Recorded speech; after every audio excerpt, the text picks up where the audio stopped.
As you probably heard, Trump was going to impose quite some hefty tariffs on Mexico. President Sheinbaum from Mexico had already said he was going to retaliate, and now they reached an agreement. Now, honestly, I feel like this could have been done without the threats of tariffs flying around, because even though I think the agreement they reached is pretty reasonable, and I think that both governments can probably use it to claim a win, I mean, there was no need to be so aggressive, and I think the reputation of the US is getting harmed every single time they threaten an ally.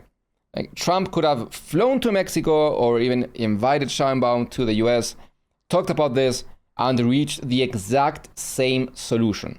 But threatening the entire world with tariffs is not going to do the US a favor in the long run.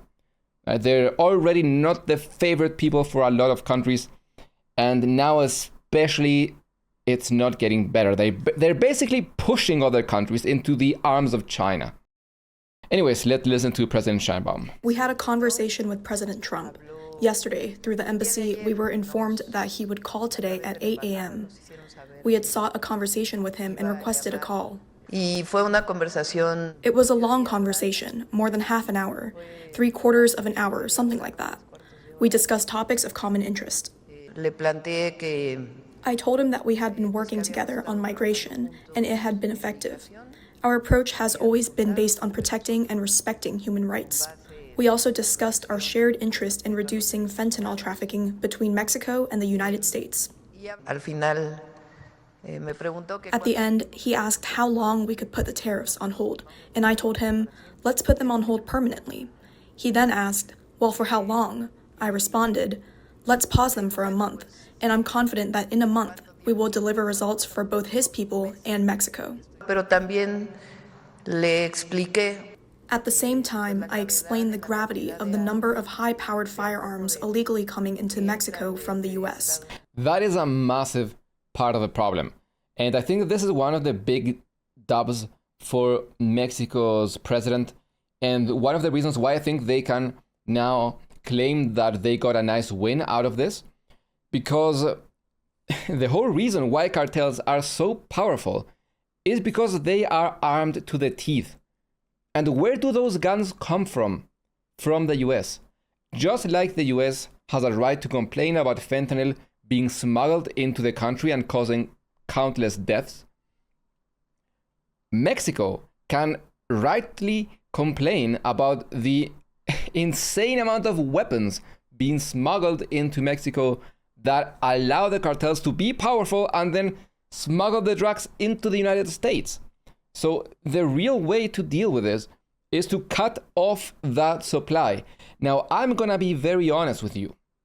I do not believe that this will amount to much, at least not on the end of the United States. I do believe that Mexico will do their best to try to, do the things that they promised, to have extra guards guarding the frontier, and to try to go after more drug dealers. I don't think the US will try to go after the arm dealers, because that just goes against their profit margins, and the US is not going to do that. Also, I think that Mexico just has more to lose. I mean, if there is a trade war, Mexico will be more affected than the US. The US will suffer greatly too, but Mexico, by all estimates, will suffer more. So I think that, plus Trump is very arrogant. I don't think he wants to even yield to Mexico in the way that it would be to fulfill the agreement. So I don't think that's going to happen. But again, I think this is definitely something that Mexico can claim to be a win, and Trump can do the same. He can say, oh, I got them to agree to our terms. He doesn't even have to mention the part where he did agree to something in return. He can just say, oh, we won, America is the best, I'm the best, and just be happy in his interviews and in Fox News. These high-powered weapons empower criminal groups and give them firepower. We also asked the U.S. to help prevent arms trafficking from their country into ours. He agreed. Donald Trump's stunning change of heart on tariffs. Yeah, he spoke to Mexico's president a short time ago, and the two leaders emerged with a deal. Yeah, Mexico has agreed to send additional National Guard forces to police the border with the U.S. And President Trump has agreed to pause for 1 month his 25% tariff on all imports coming from Mexico. But the U.S. has not cut a deal yet with China or Canada, two other nations with tariffs hanging over them.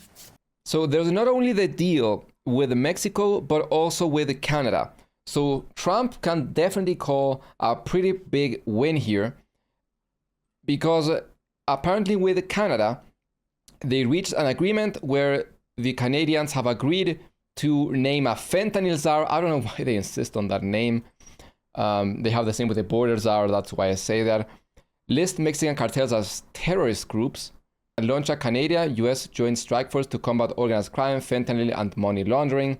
Again, was it necessary to threaten the tariffs? Maybe. I don't know. Because the thing is that, yes, Trump did manage to get the Canadians to agree to this, which is good. It's objectively, I mean, if this actually gets implemented, I think that it can cause great good for the Americans, right, to go after the drug supply. Now, I have said this before, I think that to combat drugs effectively, you also need to invest in rehabilitation programs. You need to help the addicts get better. And that may include you providing the drug yourself, having clinics where the addicts can safely take the drug while they slowly reduce the dose. And by doing it in a safe environment, you make sure that they don't overdose, and you make sure that they don't have to commit any crimes to acquire the drugs. And you also eliminate the drug dealer from the equation, right? And you provide it as long as they stick to a program for rehabilitation, right? And you slowly reduce it until they can become, functional again and function in society. So that is what I think should accompany this. I don't expect the US to do that because they don't have a good track record with actually doing big public works projects. So that at least not in the present. So yeah, that's not gonna happen. But this is still a pretty good move. The White House confirmed the pause, so the tariffs are going to be paused for 30 days, and I guess they're going to reevaluate then. I would expect this to continue. I think that this was Trump's idea. To be honest, I had said this on a previous stream that I thought the tariffs had to be a bluff because they were going to really hurt the US. And thankfully, it worked. This is objectively good. I think regardless of whether you like Trump or not, I mean, the amount of suffering that would have happened in Mexico, in the US, and in Canada, if the tariffs had gone through, would have been immense. However, I don't think Canadians are going to forget this. Canadians will very much forever remember how aggressive the US has been towards, even annexing them. So this will still deal probably permanent damage to the US reputation. The question still remains to what will happen with the tariffs that are supposed to be imposed on China and the European Union. And even if Trump is going to follow through the whole Denmark situation with Greenland. But at least for now, there is a pause, which is, again, objectively good.